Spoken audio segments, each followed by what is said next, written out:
All right, and we are live. Good evening po sa inyong lahat and welcome back to our YouTube channel or it might be on our Facebook page. We welcome all of you back. And of course, if this is your first time to watch us, make sure that you comment that in our comment box so that you can all be welcomed by our team YouTube or also by our team Facebook.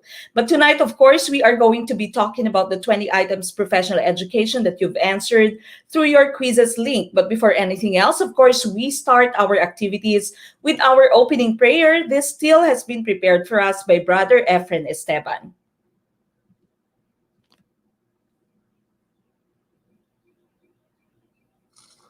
Lord, salamat po sa opportunity na ibinigay mo sa bawat isa sa amin. Ikaw po ay tapat mula noon hanggang ngayon. Nagpapasalamat po kami sa labis na pagmamahal mo sa bawat isa sa amin. Lord, sana po ay samahan mo po kami muli sa amin pong pag-aaral sa oras na ito. Pagkalooban mo po kami ng karunungan upang mas lalo po naming maunawaan ang mga leksyon na aming aaralin. Opo, Ama, basbasan mo din po ang aming mga mahal sa buhay. Tulungan din po na mapabuti ang kalagayan ng aming lugar. Protektahan ang mga magigiting naming mga frontliners. Ito po, O Diyos, ang aming mga kahilingan sa pamamagitan ni Jesus na aming Panginoon at tagapagligtas. Amen. All right, so once again, this is Gurung Pinoy. You are watching Gurung Pinoy. We are going to have 20 items of professional education today. And of course, we are going to send these materials to our exclusive teams. We have two teams. That's Team Gardner. This is our Team Thunders, Team Veteran. And of course, we also have our Team Bagito, which is Team Erickson. If you are still not a member of any of those teams, it's very easy for you to become a member. Just send us a message to our Facebook page. And of course, you can also find the details right now on your screen. For basic membership, that's only for our Team Erickson, Gen Ed, and ProfEd. That's 1,250. These are all one-time payment. Okay, or your Pro membership, that's majorship. We have English, Social Science, Filipino, Math, MAPE, and Biology. That's 1,500. Of course, for premium, that's Gen Ed, ProfEd plus majorship. That's 2,500.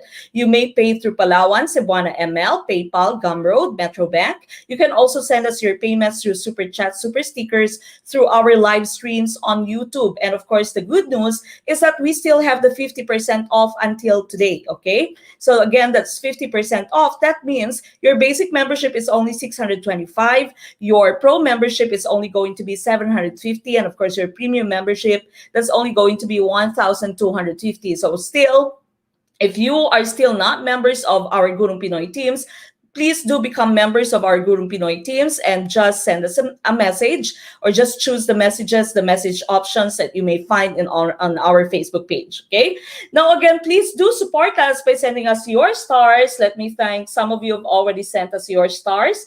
Ma'am Lee Wayne Pada, maraming salamat po for sending 45 stars.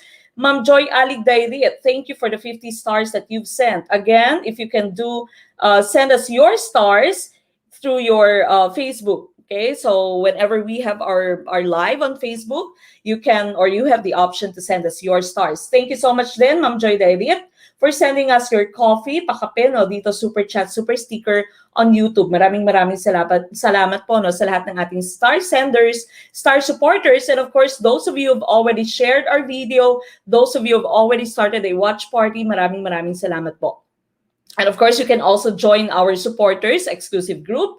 You may do that by becoming our supporters. We have our supporters exclusive meeting. And of course, our next topic can be found on your screen right now. Okay, so again, please do make sure that you support us. And please do make sure, of course, more importantly, that you share our content so that we may reach out to more people. Okay, now our April live stream schedule can be found on your screen.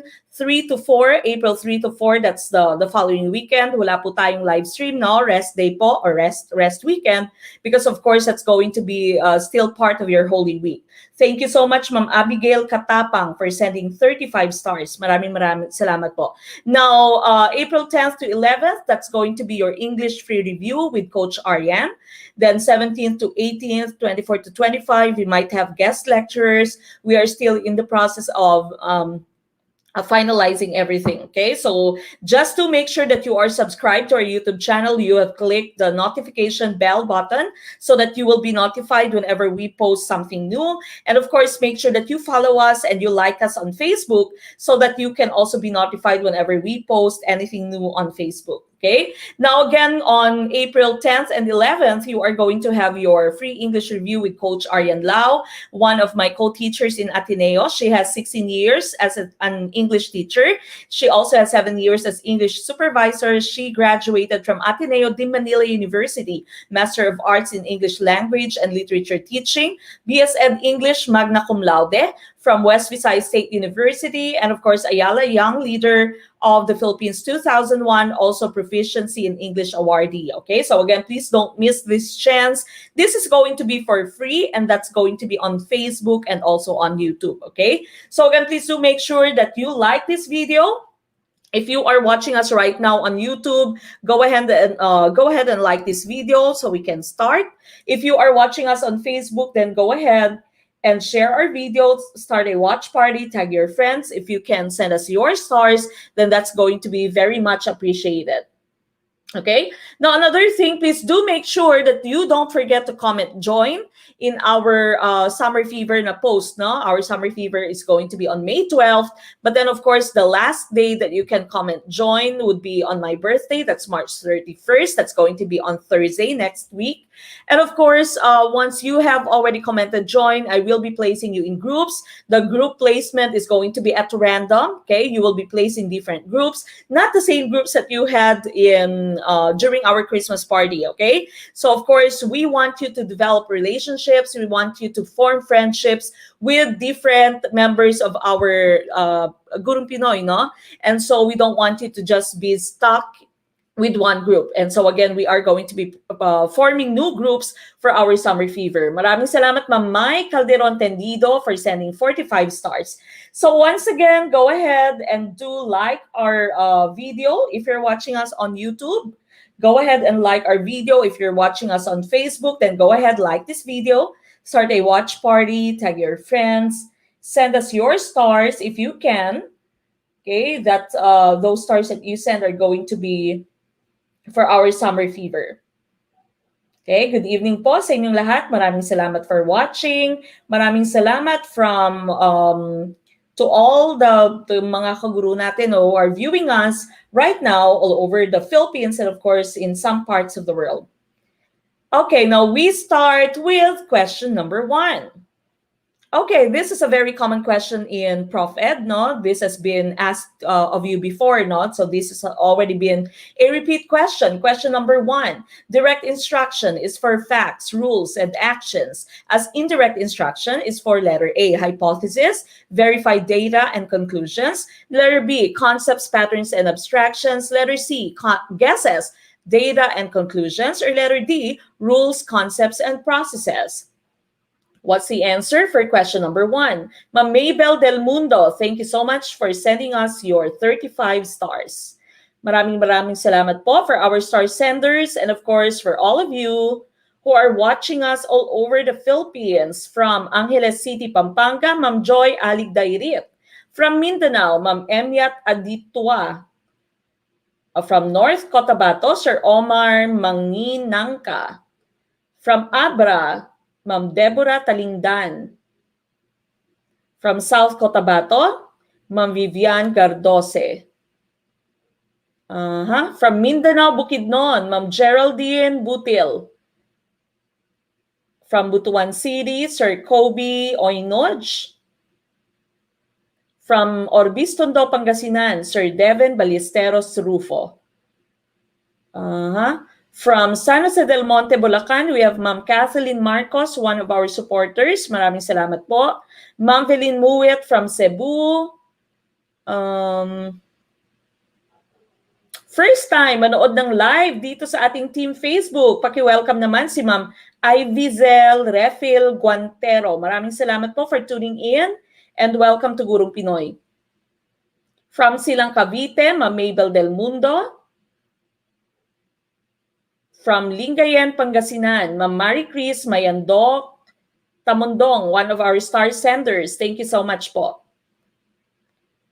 From Matubinaw, Kataingan, Masbate, Sir Ramil Kwambot. From Tandubas, Tawi-Tawi, Ma'am Sahiden Utong or Sir Sahiden Utong. Okay, maraming salamat po. Now, your answer, going back to your answers here, Team YouTube is answering letter B.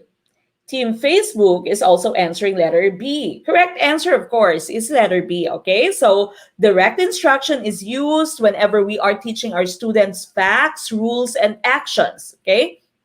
For your indirect instruction, use this for concepts, patterns, and abstractions. Now, you all know the difference between your direct instruction and indirect instruction. Your direct instruction is teacher-based. It is also subject matter-based, no? Subject matter-centered. Well, when you say indirect instruction, it is student-centered, okay? So usually, the most that we use in the review, no? The most that we use is direct instruction because, of course, we don't have the luxury of time. We don't have much time. And so usually what we do is lecture, no? Sa lecture mode sa ating review. But of course, in your indirect instruction, what you do is you give the students the chance to develop the concepts, to learn about the different concepts at their own pace, okay? So usually, discovery learning, no? Ito yung mga ginagawa natin sa indirect instruction. It is for concepts, patterns, and abstraction. So once again, letter B is the correct choice for number 1. We go to number 2. Which of the following refers to the orderly steps and procedures used by the teacher to make the learning process more meaningful and interesting? Letter A, plan. Letter B, method. Letter C, learning continuum. Letter D, device. What's the answer? What's the answer? Ma'am Lemelin Santiago, maraming salamat po for sending 45 stars. Thank you so much to all our star senders. Maraming salamat po. To all our Muslim brothers and sisters, assalamualaikum po. And of course, good evening, welcome. And of course, also welcome din sa ating mga Christian brothers and sisters. Okay, what's the answer? Letter B.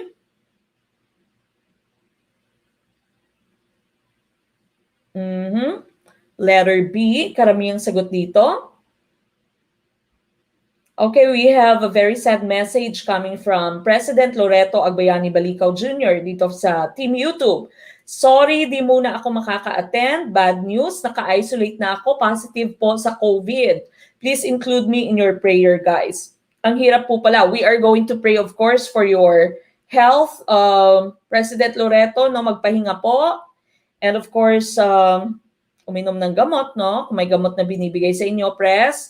And of course, pahinga, uminom ng marami, no? Piliting kumain kahit na walang panlasa.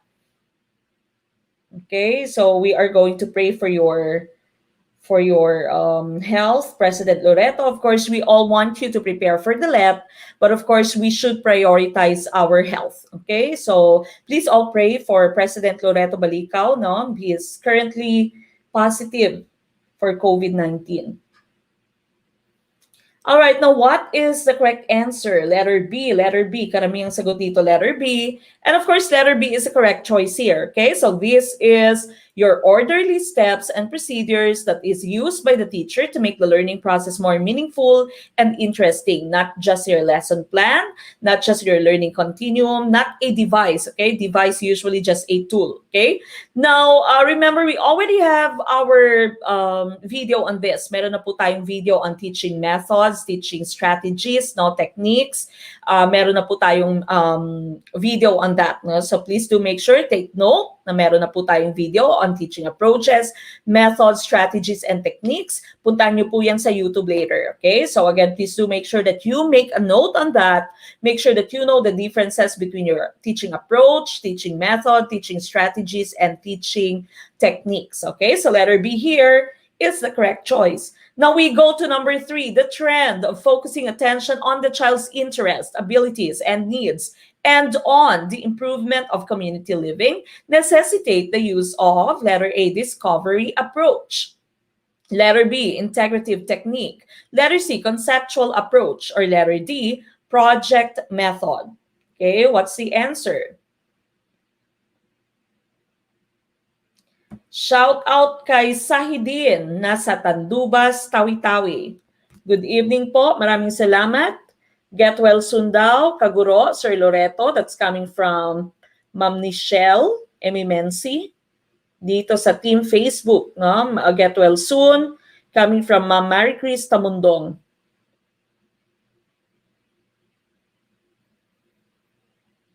Okay, what do you think is the correct answer for number 3? Number 3 na po tayo. Please do make sure that you tag your friends so that, of course, we can reach out to more people.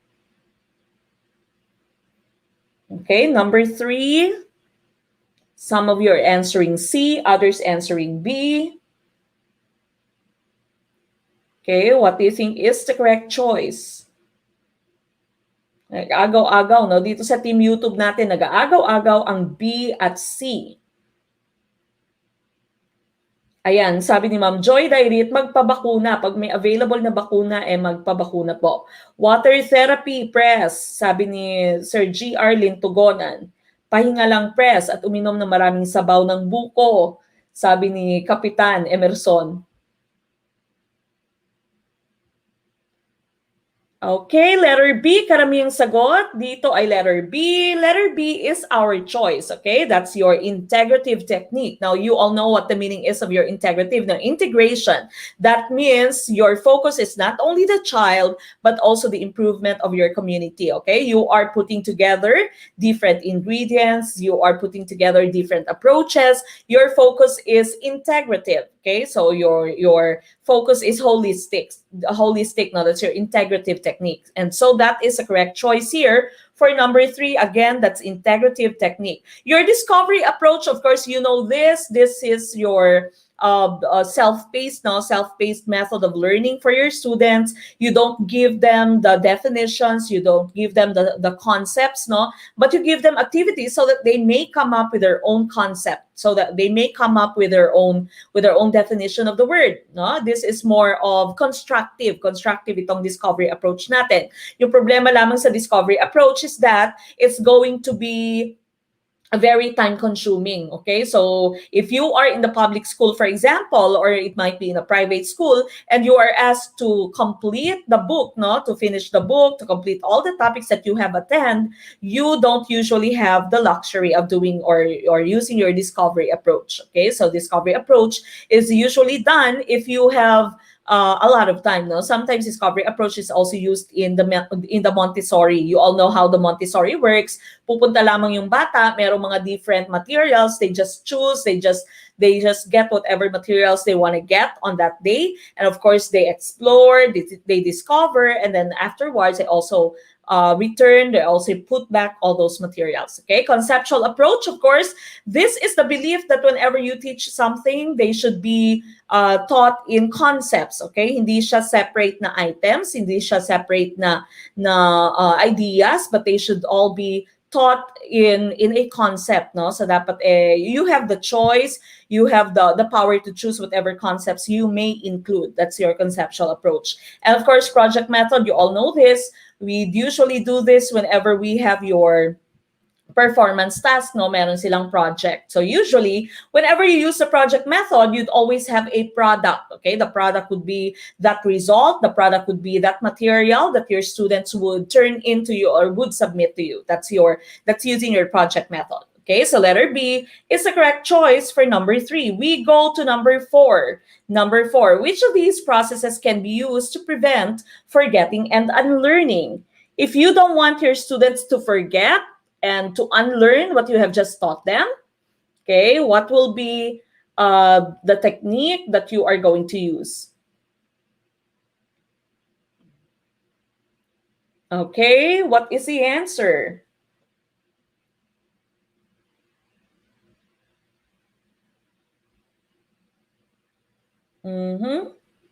From Manawag, Pangasinan, Ma'am or Sir Tots and Tisoy. Ma'am Maze. Ma'am Maze palang totoong pangalan ni Tots and Tisoy. Oh, ayan. Si Sir G.R. Lintugonan, merong reminder dito sa Team YouTube. Mag-like na po sa video yung mga hindi pa triggered si Sir G.R.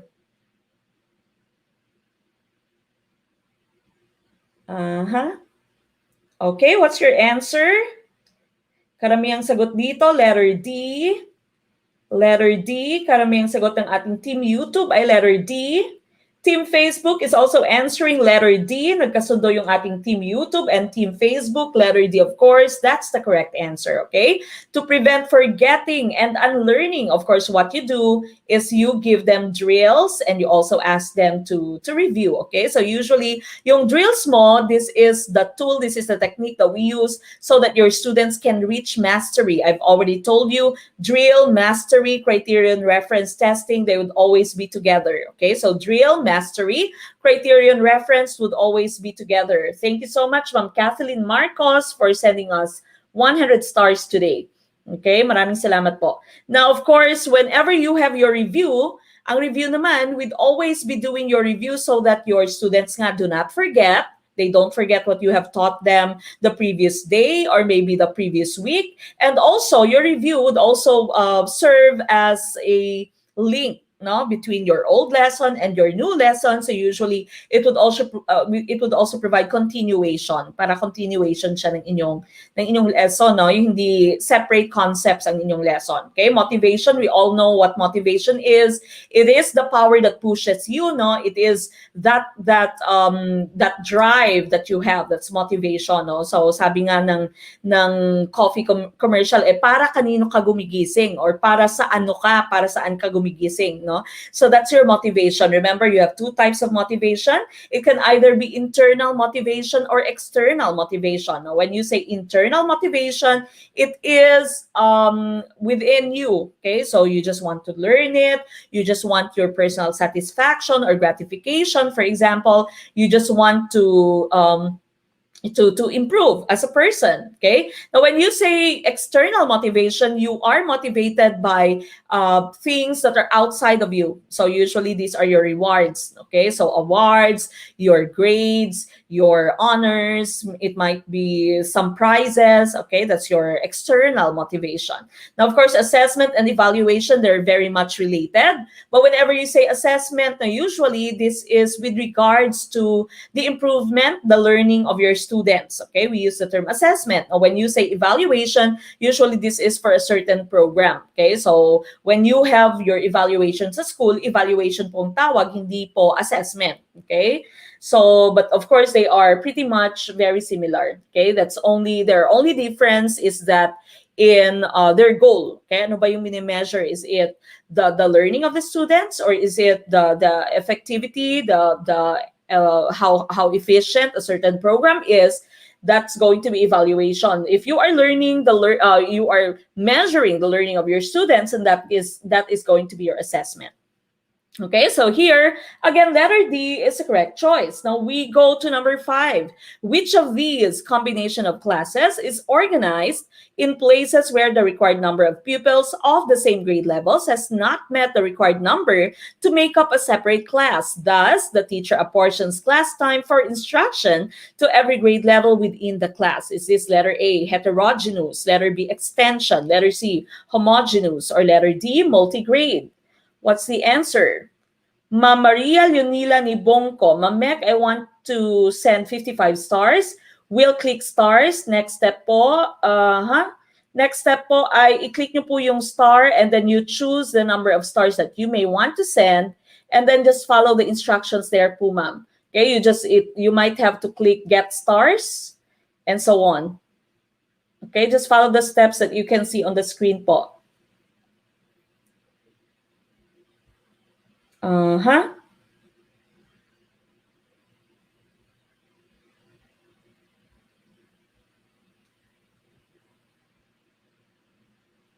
First time ba ni Sir Ivan Salas? Okay, so palaging nagko-comment ito si Sir Ivan Salas, pero first time daw niyang mag-join dito sa Team YouTube ngayon. Okay, sa live stream. Maraming salamat po. And of course, welcome to Team YouTube, Sir Ivan Salas from Marabot, Samar. Marabot or Marabot, Samar? Oh, ayan.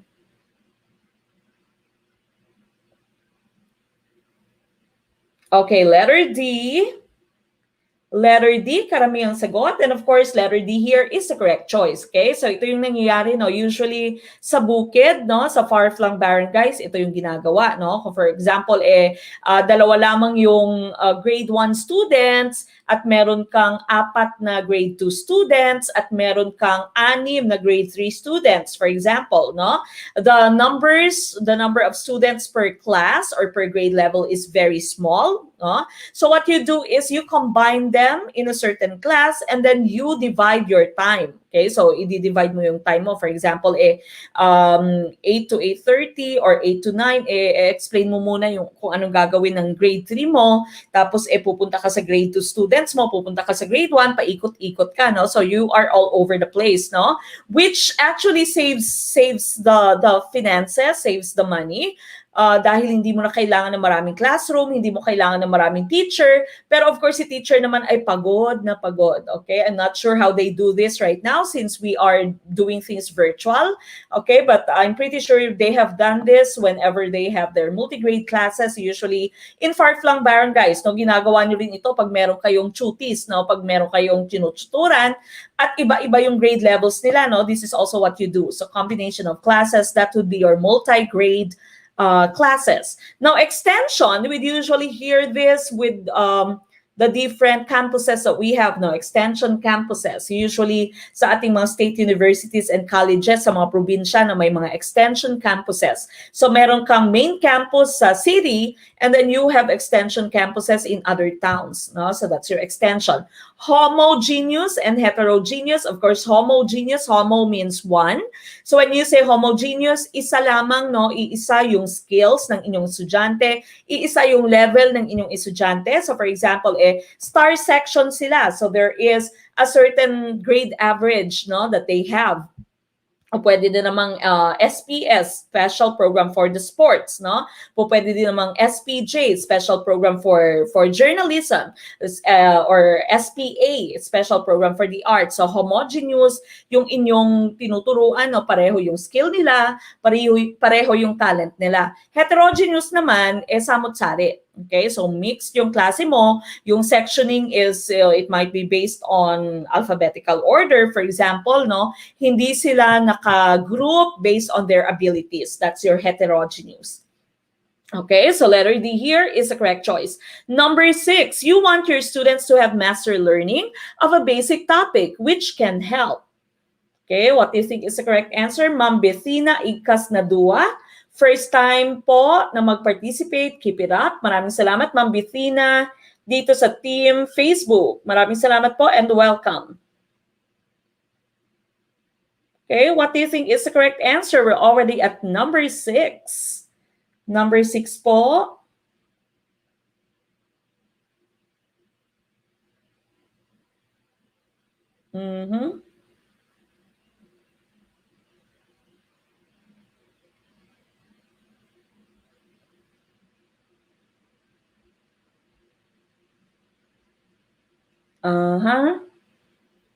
Okay, letter D, karamihang sagot. Dito sa ating Team YouTube, letter D ang kanilang sagot. Sir Prince Carl Daimiel, maraming salamat po for sending 45 stars. Okay? Again, we still have your star goal. May stars goal po tayo na 10,000. No? That's until we reach 10,000. Of course, we hope we reach that prior to our summer fever. Okay? Si Ma'am Jamela Nurdao, na-experience niya yung multigrade last 2010 until 2013. Okay? Napakahirap, no? Samot-sari yung inyong tinuturuan. Iba-iba din yung lesson plan. Ma'am Jeneline Abuel Alejandria, thank you so much for sending 50 stars and of course for being one of our supporters. Maraming salamat po. Okay, letter D. Letter D ang sagot. And of course here, letter D is the correct choice. Okay, letter D, drill. You want your students to have master learning. I have just mentioned this a while ago, no? Sabi ko sa inyo, drill, mastery, and criterion reference, palaging magkakasama. Okay, so drill here is the correct answer. Now let's take a look at the different choices that you have. Of course, we've already talked about your discovery method. Now we said your discovery method is an indirect approach to teaching, no? You are giving your students the freedom, you are giving your students the chance to discover, not to do things on their own, but of course, it is very time consuming. Okay, so that's your discovery method. Socratic method, of course, you know this. This is your Q&A method, no? So question and answer method. Usually in your graded recitation, this is what you do, Socratic method. And of course, you also have your Morrisonian technique. Yung Morrisonian technique mo, this is unit method. Okay, so this is the unit method. So that means you are teaching the different concepts, the different facts, the different things in a unit. Okay, so isang unit. So usually may unit plan ka. No? When I was teaching in Ateneo, meron kaming unit plan. No? So meron kang unit plan. Of course, your unit plan is going to be checked. Sa isang semester, for example, no, meron kang 5 units, 4 na units, and all of your lessons, all of your isolated lessons are going to fall under those different units. Okay, so that's your Morrisonian technique, your unit technique. No? Dito sa Amerika, walang ganyan. Dito sa Amerika, napakalaki ng academic freedom, no? Hindi masyadong rigid yung aming lesson plan, no? So usually lesson plan gagawa ka lang. We still have the lesson plan, of course. We turn in our lesson plan every Thursday, pero hindi siya ganun kadetalyado as the ones that we have in the Philippines, no? And of course, ikaw nang bahala. They don't check your slides, they don't check the activities that you give your students. Hindi ganun ka-rigid yung checking, no? So you actually have the academic freedom. But of course, I also still collaborate with my co-teachers, no? So meron pa rin akong co-teachers. For example, for Bio 1, I have Dr. Chua Chong, no? My co-teacher who's Cameroonian, no? So siya yung nagpe-prepare ng aming lessons. Siya yung nagpe-prepare ng slides. Meron na siyang slides kasi because this is my first semester to teach Bio 1. So meron na siyang slides, so he shares it with me. And then, of course, I would make some activities. I would share it with him. So I'll tell him, my friend, this is a Nearpod that we can use tomorrow, for example, or this is an activity that we can use tomorrow. And I also have Bio 2 with Miss White, who is, of course, an American. And so what we did is there are 2 major units, no, sa aming Bio 2. There's taxonomy and there's the human body system. So what I do is, or what we do is that the first half, taxonomy, ako lahat yung gumagawa. And so I just share it with her. And of course, yung human body system, siya naman yung may toka. Okay, it's very important that you learn how to work with everyone. Okay, dapat you don't isolate yourself. Of course, it is very difficult if bago ka, no, if you are a new teacher, medyo nangangapa ka pa, no, medyo nahihiya ka pa, medyo feeling mo napakasungit naman itong aking mga co-teachers, matataray itong aking mga co-teachers. Ito mukhang mayabang, no, merong mga ganong kang feeling, yung mga first impression mo. But of course, you need to reach out to them, especially if you are the one who's new. So after you take your LET, you pass your LET, you become LPTs, of course, you are expected to already be out in the teaching field. You have to reach out to your older teachers, no? Sa mga veteran teachers mo, mag-reach out ka sa kanila, no? You should have the humility to, of course, accept that you have a lot of things to learn because no one's perfect, okay? There's always going to be something new to learn, okay? So just always reach out to your co-teachers and learn from each other, no? Learn from each other. Ma'am Cheng Cheng, maraming salamat po for sending 45 stars. Sir Nat Lumugdang, maraming salamat for also sending 45 stars. Now here, number 7, here is a test item from the data presented in the table. Form generalizations that are supported by the data. Under which type of question does the item fall? Is it letter A, synthesis, letter B, application, letter C, convergent, or letter D, divergent? What's the correct choice for number 7? Sir Omar Manginangka, second time ko po ngayon mag-participate, di po ako makasend ng star. Okay, that's coming from Sir Omar. Maraming salamat po. Sir Blue Palencia, one of our veterans, no? Maraming salamat po, Sir Blue, for sending 35 stars. Nandito ngayon si Sir Blue sa Team Facebook. Iniwan niya yung Team YouTube.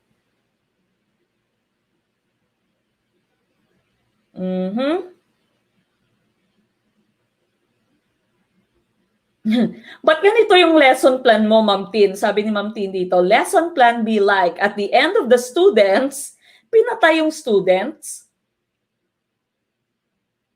Oh, ayan. Tama yan, Cap Emerson. No? Sobrang detail dito, kaya naman napapagod na sila, Ma'am at Sir, sa paperworks pa lang. No? Marami talagang paperwork sa Pinas. Okay, nakakapagod. Ay, nandito pala si Sir Blue sa YouTube.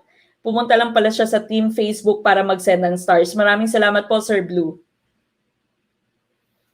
Talagang nakakapagod gumawa ng paperwork sa Pinas. So, ang daming paperwork. Dito, hindi masyado, no? Dito, ang kailangan mong paghandaan ay mga estudyante mo. Nakikipaglaban ka sa mga estudyante mo araw-araw. Mabuti na lamang ngayon virtual, no? So, kahit virtual, meron pa rin namang pakikipaglaban, no? Meron pa rin namang sasabihin mo, you need to open your cameras. If I don't see that your cameras are open, I'm not going to mark you present. So, dito po, dapat meron ka ding sungay. Kasi hindi po pwedeng sobrang mabait dito. Hindi po pwedeng let dito, no? Sobrang mabait. Sir Nino Vincent Rojo, maraming salamat po for sending 100 stars. And of course, we also have Ma'am Curvy Jakekim Ocampo. Ang hirap ng pangalan ni Ma'am. Ma'am Ocampo, maraming salamat po for sending 45 stars. Okay, what's your answer? Letter A, karamihang sagot dito. May ibang letter D. Sabi dito ni Ma'am Imelda Cahote, sobra talagang nakakapagod kahit virtual, dami pa rin work. Okay? Mas nakakapagod pa nga yung virtual, no? Nakaka-burn out yung virtual. Minsan ayaw mo nang gawin yung virtual. Nakakapagod din namang humarap sa camera, no? Humarap sa screen. Lalo na. Maraming ngayong nagsimulang magsuot ng eyeglasses. Ma'am Cherry Jean Sibog, maraming salamat po for sending 45 stars. Shout out to the friend of mine na nasa Team FB, Sir Nino Rojo. That's coming from Ma'am Tin Acabo, Sir Nino. Sabi dito, hindi daw eco-friendly dahil sa dami ng papel, no? Dapat virtual na, no? Dapat online na, digital na dapat para hindi na masyadong maraming papel. Okay? Kami nag-uunahan pa dati sa printer, no? Nag-uunahan pa kayo sa printer. Minsan, sira pa yung printer ng school. Okay, now going back to the item that we have here. From the data presented in the table, form generalizations that are supported by the data.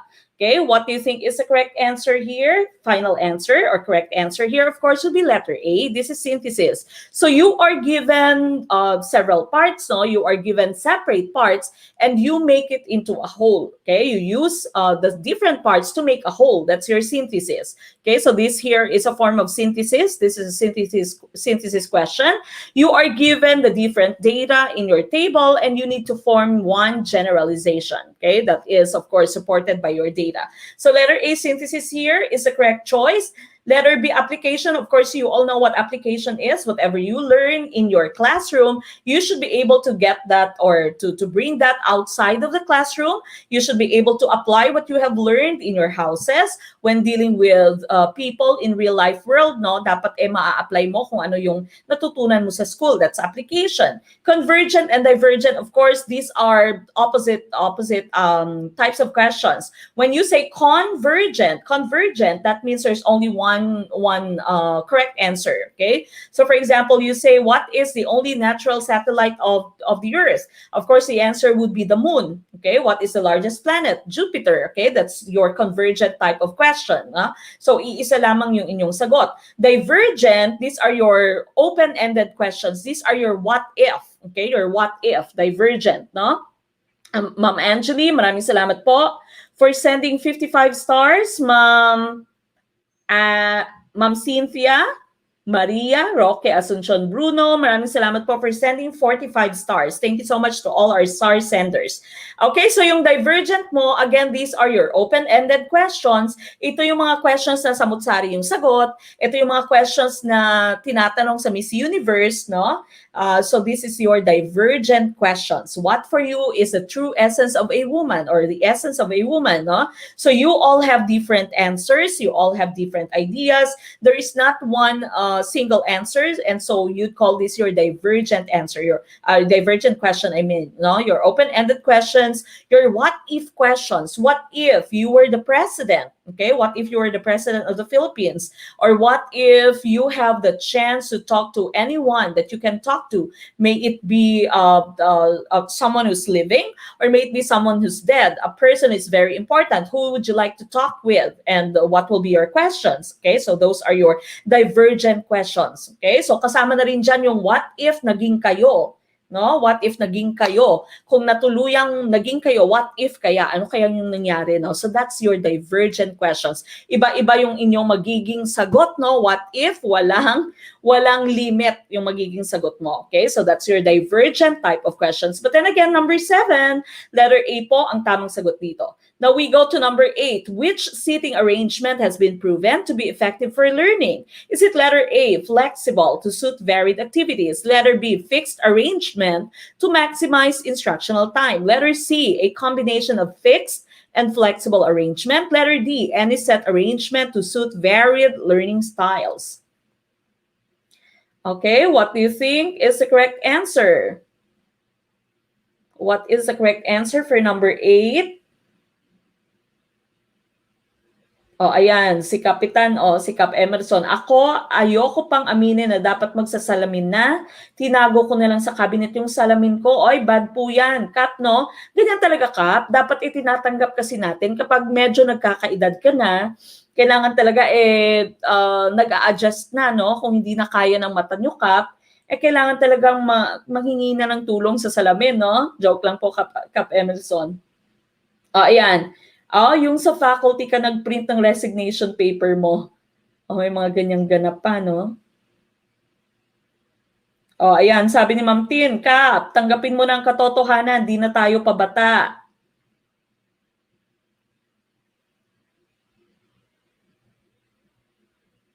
Ayan. Aba, si Ma'am Tin, sumali ka ba, Ma'am Tin, sa pageant? Ito daw yung tanong sa pageant. What is your message to the victims of cyberbullying? Yung sagot niya, my message is to love your mother. Oh my goodness.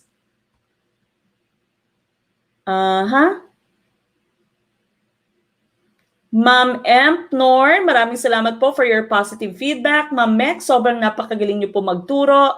Kahit na paminsan-minsan lang po ako makapag-participate sa online review. Idol ko po kayo. Ay, maraming salamat po, ma'am. Kayo po ang aking inspiration. Okay, what's your answer for number 8? People, what's your answer for number 8? Samut-sari ang inyong sagot. May ABCD ako nakikita dito sa ating Team Facebook. Team YouTube, what is your answer? Team YouTube, may A, may C, may D. Okay, iba't iba, no?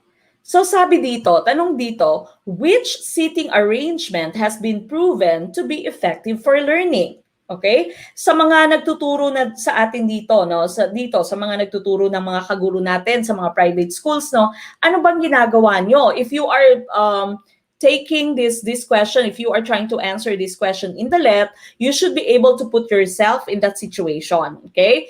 If you are already teaching, no, natuturo ka na, ano bang ginagawa mo? Paano ka nagde-decide kung ano yung magiging seating arrangement mo? And that, of course, is going to give you the correct choice. Okay? Ano kaya yung correct choice dito? The correct answer here, of course, would be letter A.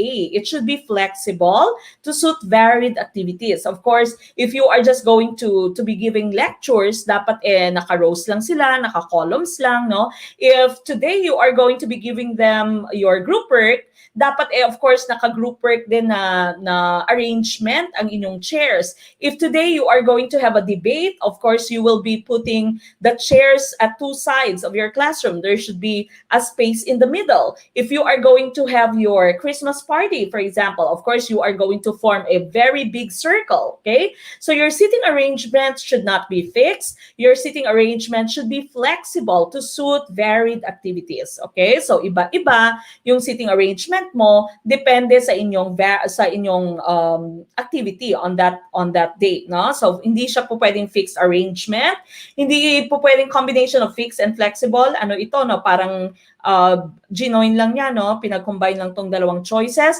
You can also say any set arrangement to suit varied learning styles. Any set, wala kang arrangement dito, no?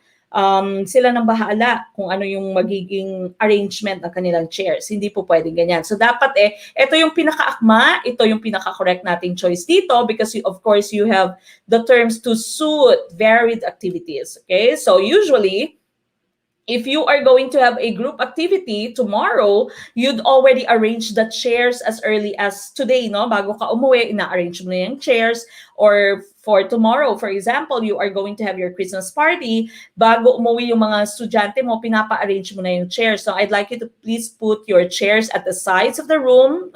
Let's make a big circle or maybe a square so that we are going to have as much space that we can use tomorrow for our party. Okay? So usually your seating arrangement would also give your students the hint. No? So sometimes I would arrange my chairs. I would arrange the chairs, for example, in groups, no? Nakagrupo. For example, may 8 groups ka, may 7 groups ka, naka-arrange yung chairs nila.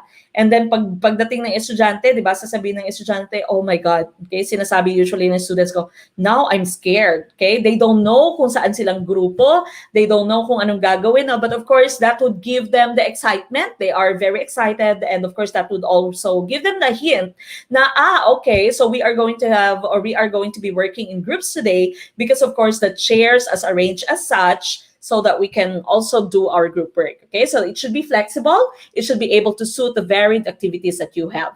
Now, number 9, who will know the day-to-day strengths of their students? Is it letter A, the general education teachers? Letter B, special education teachers? Letter C, school psychologists? Or letter D, speech and language therapists? What's the answer?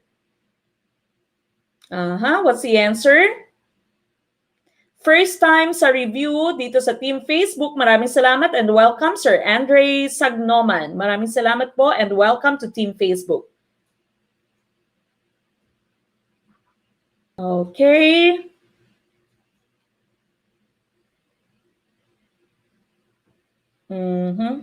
Oh, ayan, sabi ni Sir Blue dito, sa college kasi, kung saang sulok lang sila ng room, no? Tama yan, no? Minsan, doon lang sa pinakadulo, para pag lumabas, minsan mag-e-escapo, no? Pag lumabas, madaling lumabas, madaling umiscape. Okay, mahirap kasing umiscape yung mga nasa harap, no? But usually, yung mga nasa harap, yung mga tinatawag yung tinatawag na T-zone, yung nasa harap at yung nasa aisle, yun yung mga mas natututo.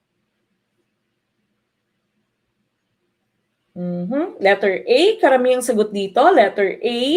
Team Facebook is also answering letter A. And of course, the correct answer here would be letter A, general education teachers mo. Those are the teachers that know the day-to-day strengths of their students. This is when you have students na parehas ito dito sa Amerika, no? We have our students who have special needs who are together with our usual students, yung general education students natin na yung mga walang special needs. So sa 30 mo na students, almost 30 na students, meron ka usually, meron kang 8, meron kang 10 na may special needs, no? So hindi mo sila maintindihan minsan. Samot-sari yung klase ng estudyante mo. Meron kang estudyante na wala namang special needs, may behavioral problems naman, no? Meron kang minsan estudyanteng sobrang bait. Ngayong araw is sobrang bait, sobrang friendly niya ngayong araw, the following day sobrang angry niya, no? Kung hindi mo maintindihan kung sinong kalaban, no? So merong mga estudyanteng ganyan dito. May estudyante kang may ADHD, may estudyante kang may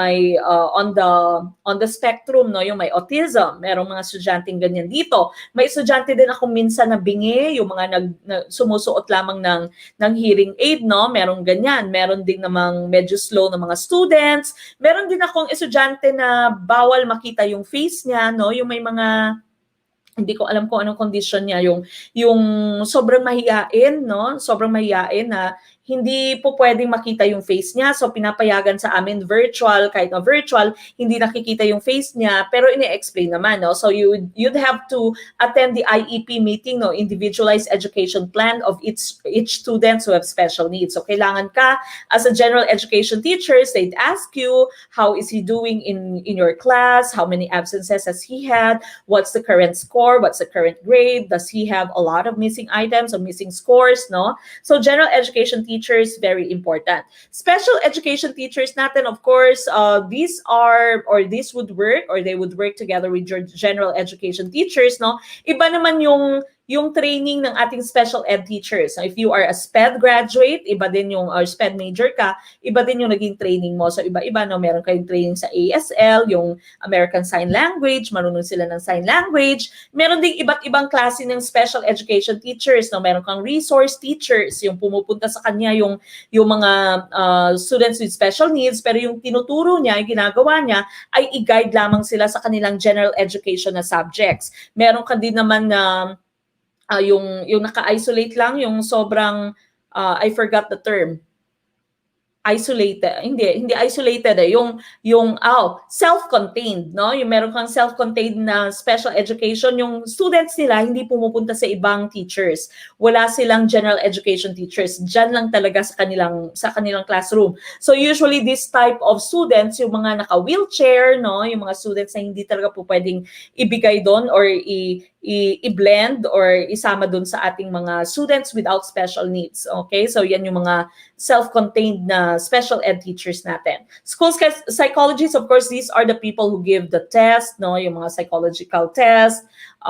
They'd also help in the assessment of the students. Speech and language therapist, of course, sila yung mga nagtuturo sa speech, no? Sa mga estudyante nating hindi makapagsalita, usually at very young age, no? May delay sa language development ng bata. And so you take that student to your speech and language therapist. But here, of course, letter A is the correct choice. Now we go to number 10. Which type of special education professional splits their time with direct instruction, working with teachers regarding students' needs, and co-teaching? Letter A, general education teacher. Letter B, transition specialist. Letter C, itinerant teacher. Letter D, resource teacher. What's the answer? First time dito sa Team YouTube. Maraming salamat and welcome po, Ma'am Helen Grace Labanon. Please do send us a message on our Facebook page po later. Ma'am Helen Grace, if you'd want to join our online quiz. Ayan, late entrance, early exit. Alam na alam ka pa.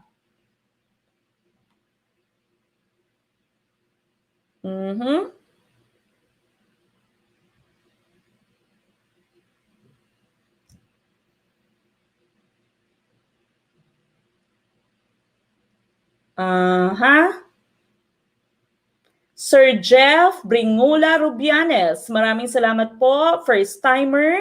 Good evening from Team Facebook. First timer din si Sir Jeff. Welcome po.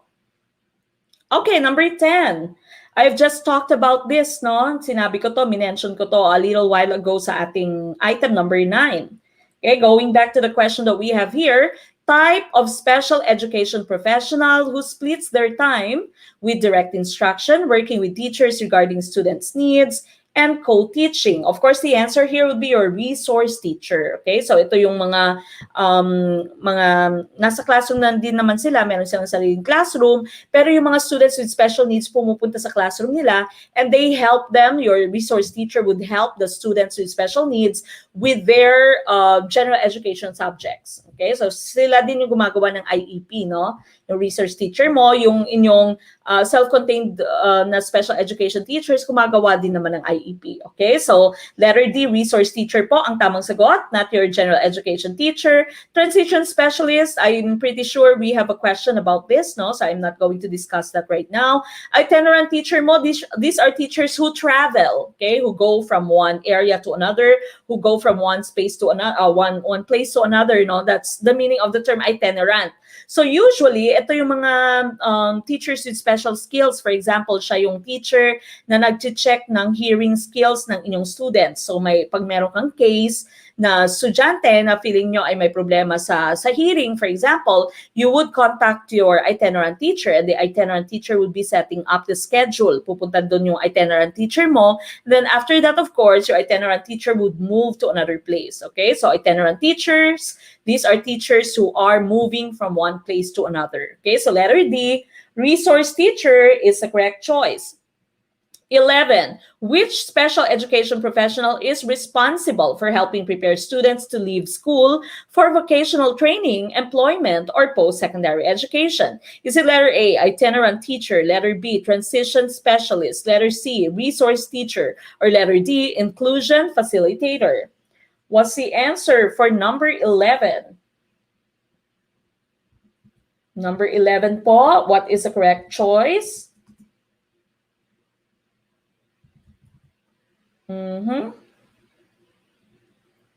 What do you think is the correct answer for number 11?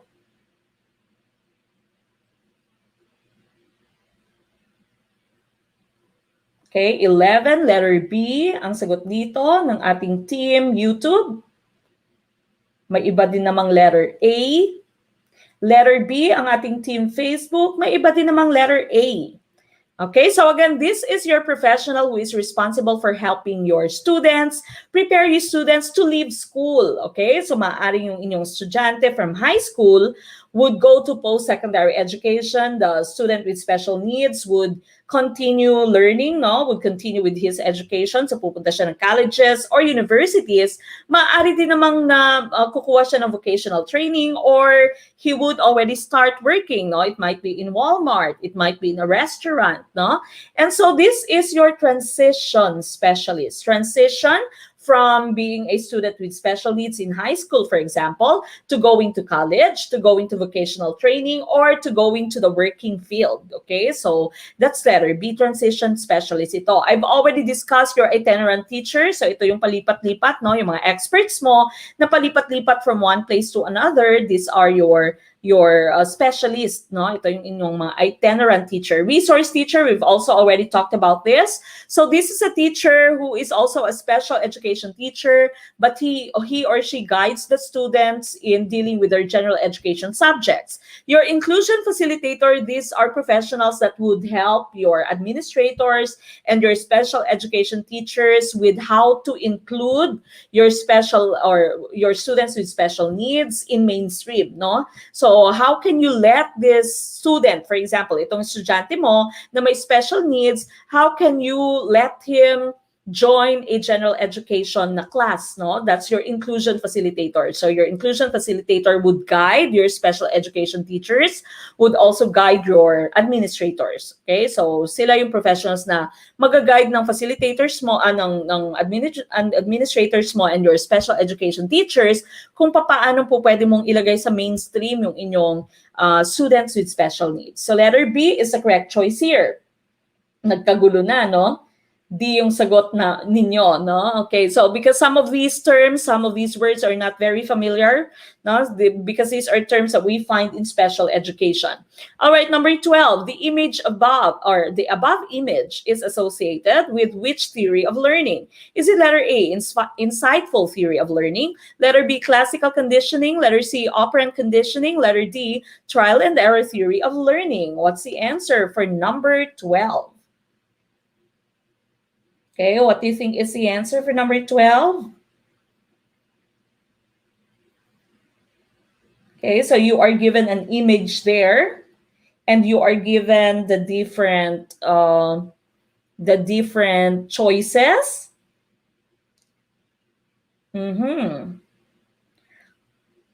Mukhang magkaka-genocide in this item.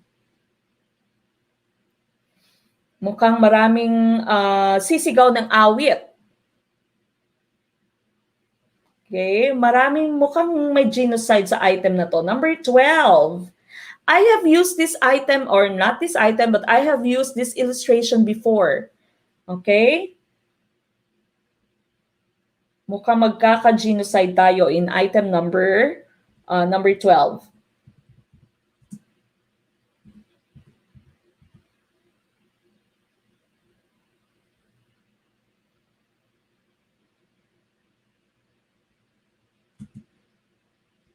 Okay, please do send us your answers. What do you think is the correct choice for question number 12?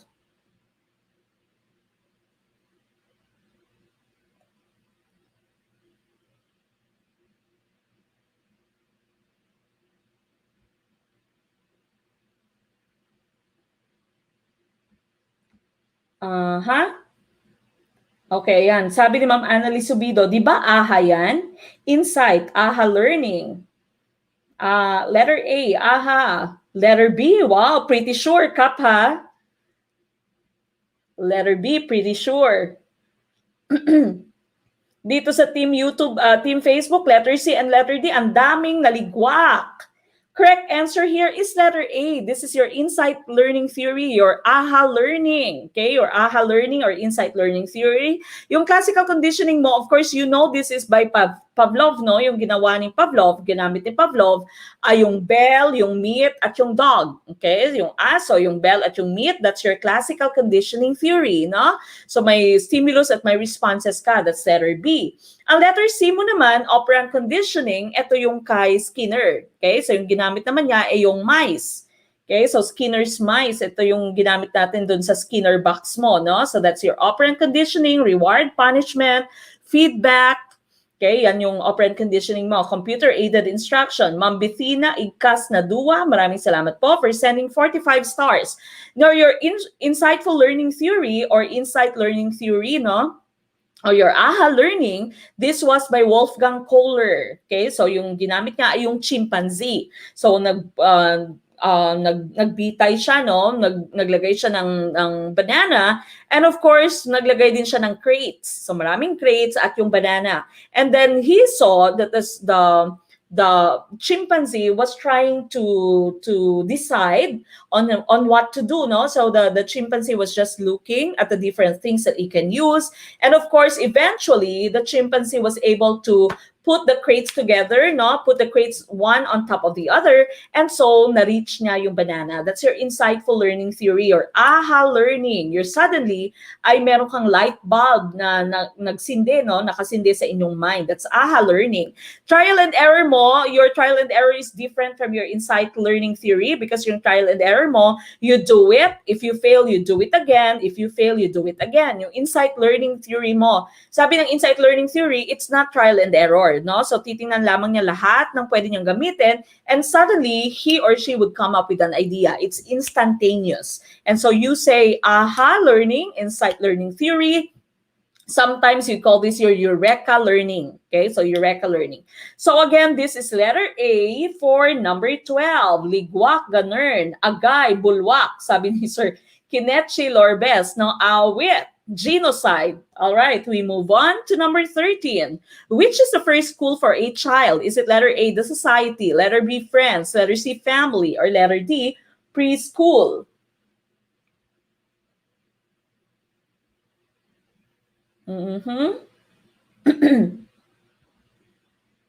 Okay, tama yan, Sir Nico Cobrador, no? Si Lolo Wolfgang.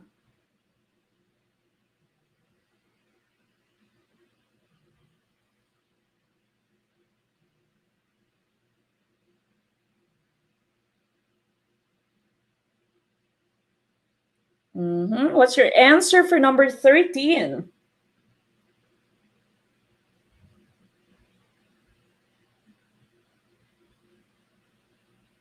Okay, 13. A lot of you are answering letter C. Of course, that is the correct choice. No? The first school of your child is, of course, the family. Sabi ni Ma'am Tin dito, my family. Okay, my family.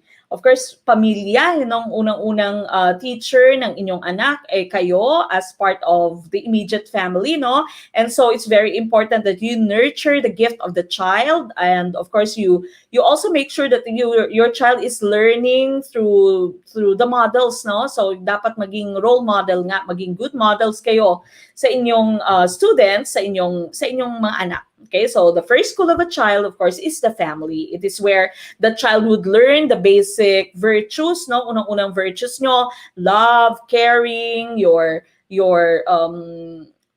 respect, no? Cleanliness, for example, nanggagaling talaga sa ating pamilya. So usually we'd say whatever the child would do, that is a reflection of the family, okay?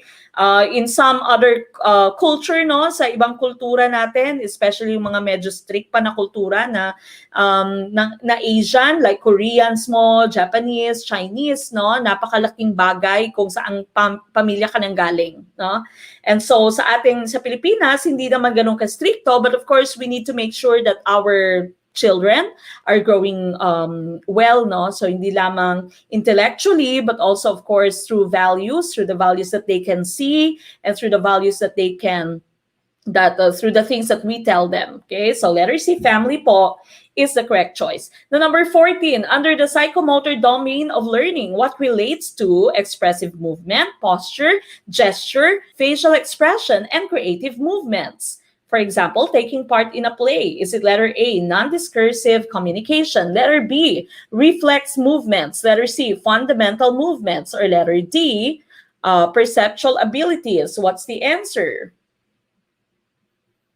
Okay, what is the correct choice for question number 14?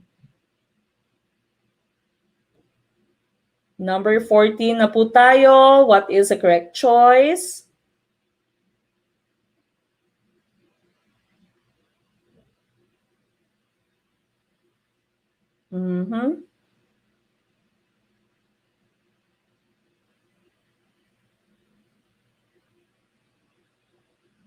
Number 14.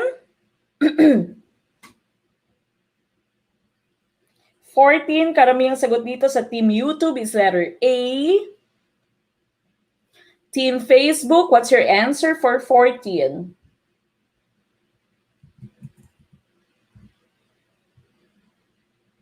Number 14, what do you think is the correct answer? Okay. Letter A. Okay, so sabi dito ni Ma'am Priscilla Llamas, na-tackle na ito dati. The correct answer, of course, would be letter A. Non-discursive communication. The posture mo, gesture, the facial expression, these are non-discursive communication.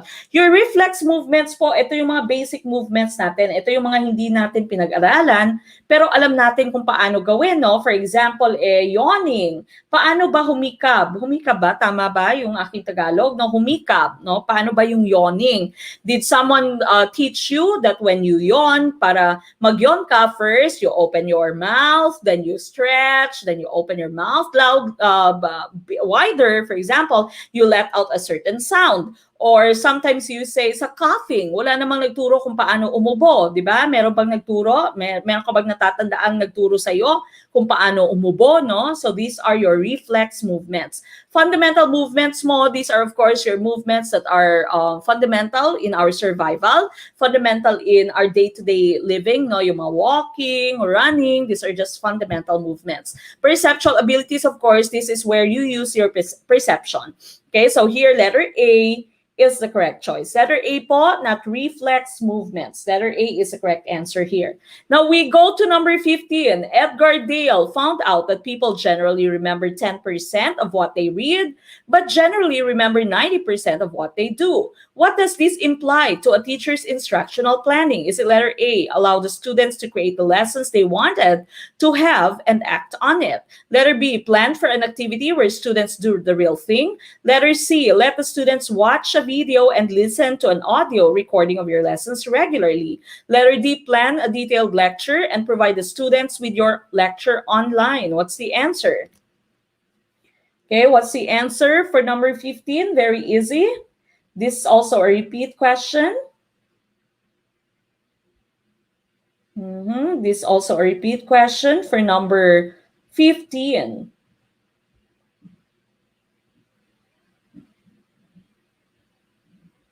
Number 15 na po tayo. What do you think is the correct answer for number 15? Okay, karamihang sagot dito sa ating Team Facebook, letter B. Letter B ang sagot. And of course, sa Team YouTube, letter B then. And that is the right choice here. Okay, so plan for an activity where students do the real thing. Always as close to the real thing, no? As close to the real thing as it can get. That's why we are using your performance task, no? Performance task yung ginagamit natin.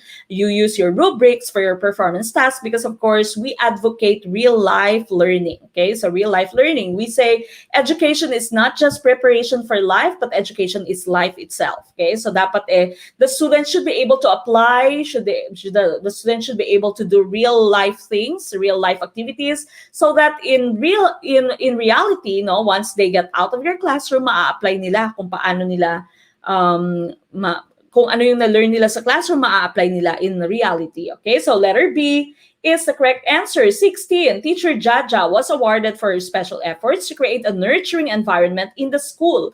What character has she shown? Humble, knowledgeable, pious, loving. Okay, this is very easy. Bonus na to, no? Dapat tama na lahat ng answers dito. Okay, what's the answer for number 16? With regards to Teacher Jaja, what do you think is the correct choice for 16?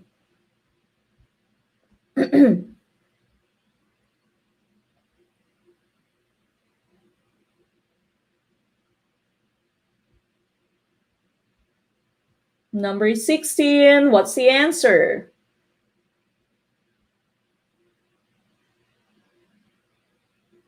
Sixteen na po tayo. Ba't maraming knowledgeable yung sagot dito sa Team Facebook? Hala, dito sa Team YouTube, ganun din. Ganun din, no? Marami ding knowledgeable.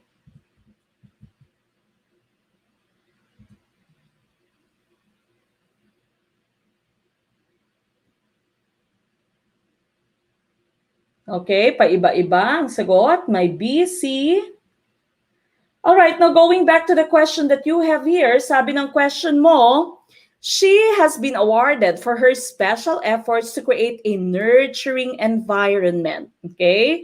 Nurturing environment, of course, when you say nurturing something, you are caring for something. Okay? You are caring, taking care of something. You are allowing something to grow. No? You are encouraging people, encouraging your students. For example, your answer here should be letter D. That should be a loving environment. That means it is an environment where your students feel that they are accepted.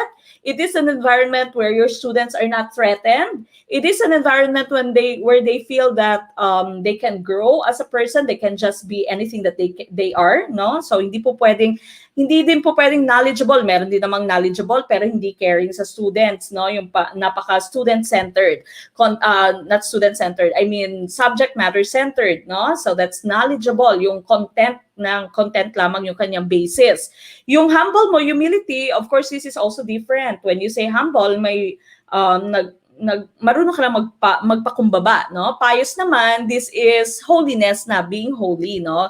Always following what the teachings are of the church. That's being pious. Now, letter D here is the correct choice because of the term nurturing. Okay, so nurturing, letter D is the correct answer. Okay, so D po ang tamang sagot. Sagot sa exam, bahala na, sabi ni Sir Nap, letter D. Okay, letter D, that's nurturing, loving environment. Okay, it's very important to also have your loving environment, your TLC, no, tender loving care. Remember, you have the different powers as a teacher. Yung knowledgeable mo, that's your expert power. Yung nurturing environment mo, loving, that's your referent power.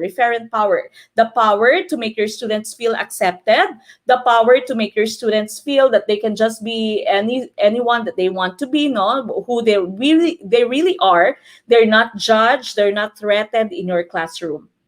Maraming salamat, Ma'am Checky, Linaza, Sosidwag, for sending 45 stars. Maraming salamat po, okay?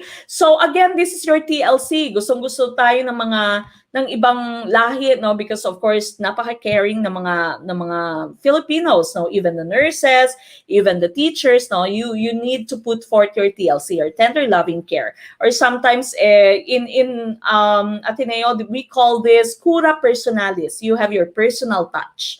Okay, you'd always have your cura personalis, personal touch. You should know your students. You should reach out to your students.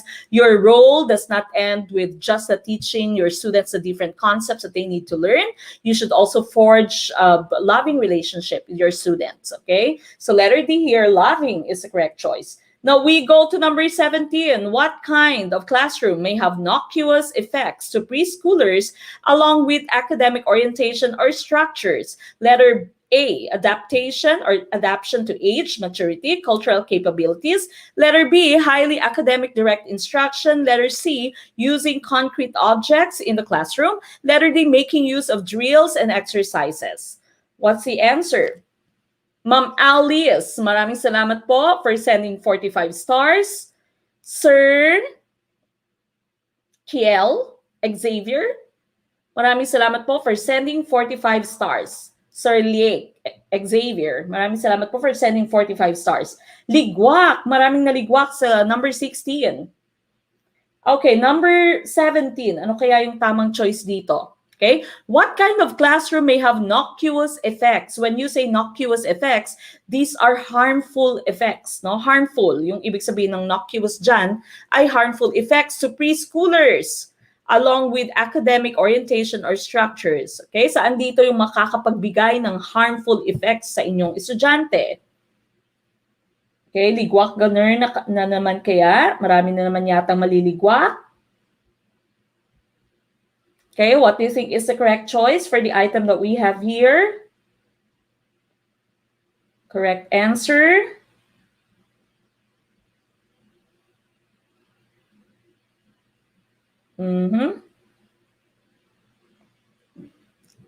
Again, when you say noxious here, it means harmful. Okay, so harmful environment, harmful kind of classroom for your students, for your preschoolers. Which one is the answer? Bulwak, 16 na naman. Kaya pala baba ako sa quiz. Sabi ni Sir Kinechi Lorbes. Okay, going back to the question that you have here, we are looking for the kind of classroom that would have a noxious effects. Again, I've mentioned noxious here would mean harmful. Okay, so which among this would give a harmful effect to your preschoolers? Is it letter A, adaptation to age, maturity, cultural capabilities? Letter B, highly academic direct instruction. Letter C, using concrete objects in the classroom. Or letter D, making use of drills and exercises. Correct answer here, of course, would be letter B, highly academic direct instruction. Hindi po pwede sa inyong preschool na very highly academic yung approach mo and direct instruction. That means palaging lecture, no? Your preschoolers are not meant to be receiving the lectures, no? Hindi pa sila well developed to be receiving your abstract concepts. Hindi pa nila na-imagine lahat ng concepts na yon, okay? So again, letter B po ang ating tamang choice. Letter A is correct. So adaptation or adaptation to their age, maturity, and cultural capabilities. You should be using concrete objects, of course. Kaya marami tayong mga different objects inside your preschool, no? Yung mga colorful objects mo, yung mga shapes mo, yung mga colors mo, yung mga blocks mo. And of course, letter D, making use of drills and exercises. Po pwede ka mag-drills and exercise, but of course, they are very easy. Drills and exercises pa within the grasp of your preschoolers pa. So letter B dito ang ating correct answer. Okay, so letter B is the correct choice, highly academic direct instruction. All right, 18. Parents and teachers are considered as authority and models by children at an early childhood stage. What does this imply? Is it letter A? Parent-teacher conferences should always be an activity in school. Teachers and parents should be patient when it comes to their children's learning phases. Letter C. Teachers and parents should serve as a good example at all times. Letter D, these people should always work together for the benefit of the students. O dito, hindi na kayo magkakamali. I'm pretty sure, no? Alam nyo na to. Sabi ni Sir Kinechi Lorbes dito, ano ba yan? Ang dami bang ligwak, no? Ang daming bulwak. Okay. What do you think is the correct choice? Correct answer for number 18. Sabi ni Sir Ray Lobrigito dito. 18, C, kasi mabait.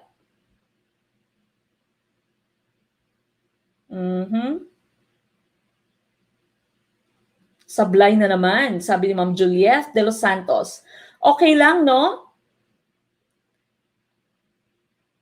Okay, so okay lang yan, sablay kayo. Quiz pa lang naman ito. This is not the LET. Okay?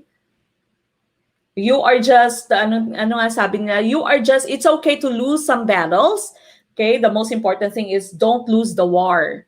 Okay, yung pinakamalaking laban, dapat handa kayo doon. Okay, so okay lang masaktan ngayon, no? Dapat handa na when it comes to the LET. Aba, ayun na naman si Pretty Sure. Okay, sabi ni Cap Emerson, C, pretty sure, not ugly.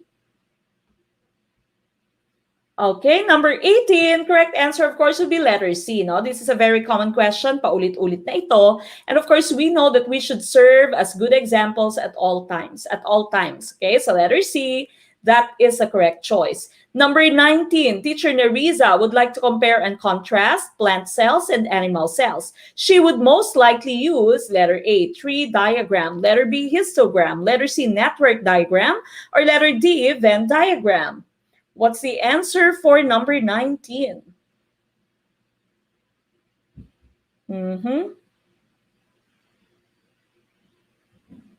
What do you think is the correct choice for number 19? Second to the last question.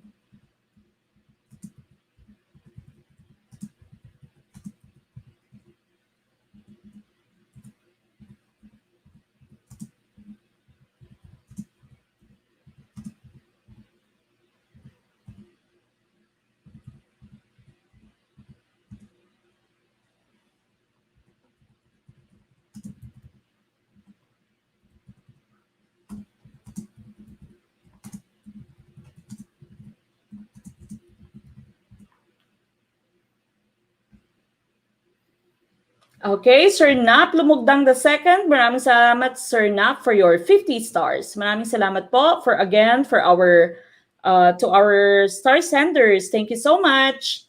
Maraming salamat po. Okay, Venn diagram. Karamihang sagot dito. Letter D, Venn diagram. Venn diagram. And of course, that is the correct answer. Okay, so Venn diagram is the correct choice whenever you are comparing something or two things, you're contrasting two things, and of course, you have your Venn diagram. Tree diagram would show you the hierarchical relationships, no? Hierarchy, kung paano pagkasunod-sunod, no? That's your letter A, tree diagram. Histogram, of course, we know this. We had a similar item before showing your histogram. You have your different numerical data and you use your histogram. Your histogram is very similar to your bar graphs, no? Pareha siya ng bar graphs pero wala siyang spaces between the bars. Network diagram, you'd use this in your in trying to plot the social relationships of a student. Ginagawa din ito or ginagamit din ito, of course, sa inyong networking. Okay? So, meron kang network diagram, meron kang upline, meron kang mga sanga-sanga dyan, no? That's your network diagram. Who are members of your network? Okay? So, letter D, correct choice here, letter D. Tama yan. Number 20, what is an example of a book or writing intended for the moral knowledge of very young readers? Is it letter A, Romeo and Juliet, letter B, Jack and the Beanstalk, letter C, Les Miserables, or letter D, Coraline? What's the answer?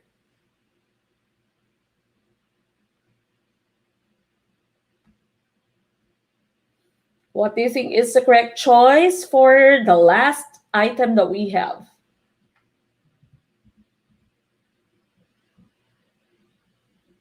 Last item.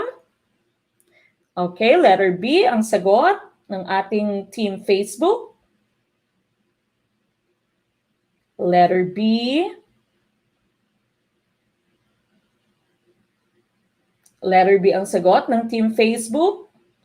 Team YouTube, let's take a look at Team YouTube.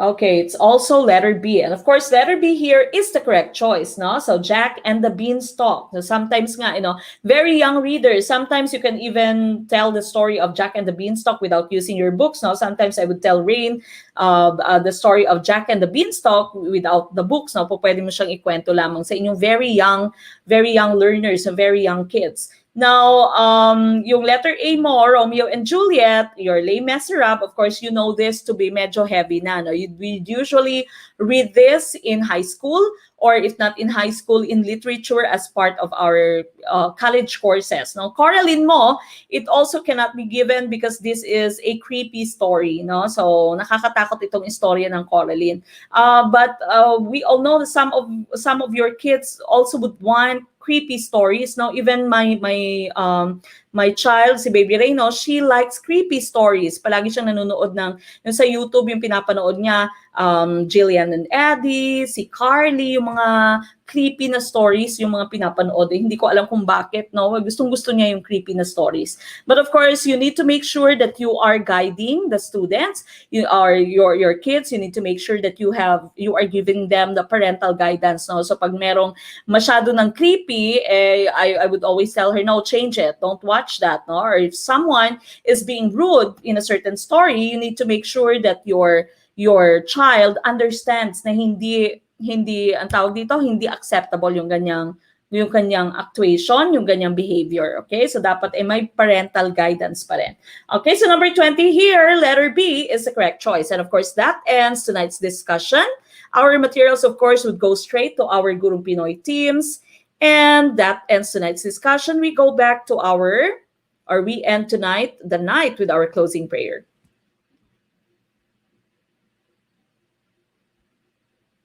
Okay, samahan niyo po ako sa ating closing prayer, everyone.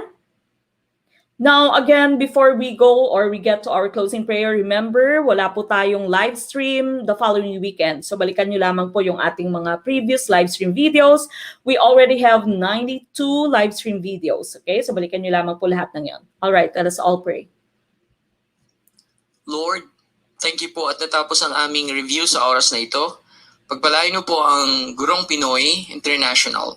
Sana mas lalong lumago at lumawak pa ang gawain na ito. Salamat sa mga ginagawa ni Ma'am Mek at Sir Ram para tulungan po kami na matupad ang aming mga pangarap. Kalakip po sa aming mga panalangin ang pag-iingat mo sa amin ngayong bagong linggo. Panginoon, maging mabunga po nawa ang aming mga araw. Sa pangalan ni Jesus, na aming Panginoon at tagapagligtas, ito po ang aming sama-samang dalangin. Amen.